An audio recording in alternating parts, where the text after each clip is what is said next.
नमस्ते छात्रों, आज हम कहानी लेखन कैसे करते हैं यह सीखने वाले हैं। कहानी किसे कहते हैं? किसी घटना के रोचक और मनोरंजक पूर्ण वर्णन को ही कहानी कहा जाता है। हिंदी साहित्य की यह एक विधा है। परीक्षा की दृष्टि से कहानी लेखन बहुत ही महत्वपूर्ण है।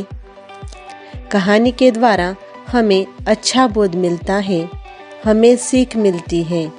ऐसा बोध मिलता है जिससे हमारे जीवन में बदलाव आता है।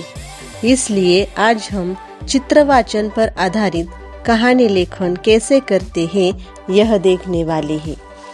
यहाँ पर आपको कुछ चित्र दिखाई देंगे और चित्रों पर आधारित आपको कहानी लिखनी है। आसमान में उड़ते ढेर सारे कबूतर, नीचे खड़ा बहेलिया, बहेलिया द्वारा जाल बिछाना, दाने बिखेरना, कबूतरों का दाना चुगना, कबूतरों का जाल में फंसना, बुजुर्ग कबूतर द्वारा समझाना, कबूतरों का जाल समेत उड़ना, हक्का बक्का दौड़ता हुआ बहेलिया, दूर पहाड़ों की खाई में कबूतरों का जाल समेत उतरना। यहाँ पर आपको स्वयं सोचना है और अंत में कबूतरों का मुक्त होकर उड़ना। यहाँ पर चित्र दिए हैं और इन चित्रों के आधार पर आपको कहानी लिखनी है। अब मैं आपको बताऊंगी कि हम इन चित्रों के आधार पर किस तरह कहानी लिख सकते हैं। एक बहेलिया एक दिन जाल लेकर शिकार करने निकला। उसकी थैली में अनाज के दाने थे। रास्ते में उसने बहुत सारे कबूतर उड़ते देखे।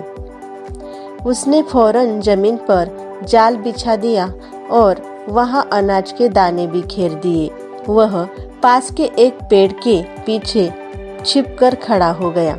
कबूतरों ने सुबह सुबह दाने देखे तो वे नीचे उतरे और दाने चुगने लगे। दाने चुगते चुगते उनके पैर जाल में फंस गए। कबूतरों ने उड़ने का प्रयत्न किया तो वे उड़ नहीं पाए। तब तक बुजुर्ग कबूतर ने कबूतरों से कहा, घबराओ मत, हिम्मत से काम लो, सब लोग मिलकर जाल के साथ उड़ चलो। उसकी सलाह मानकर सब कबूतर जाल के साथ उड़ गए। उड़ते उड़ते वे आसमान में पहुंच गए।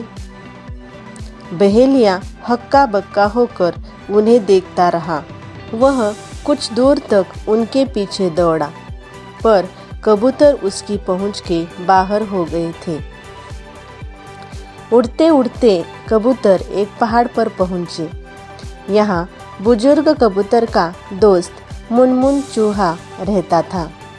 बुजुर्ग कबूतर के कहने पर कबूतर जाल के साथ पहाड़ी पर उतरे।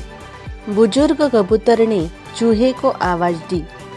मुनमुन चूहा झटपट बाहर आया।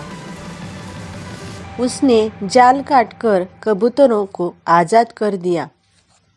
कबूतरों ने चूहे को धन्यवाद दिया और फिर खुश होकर वे आकाश में उड़ गए।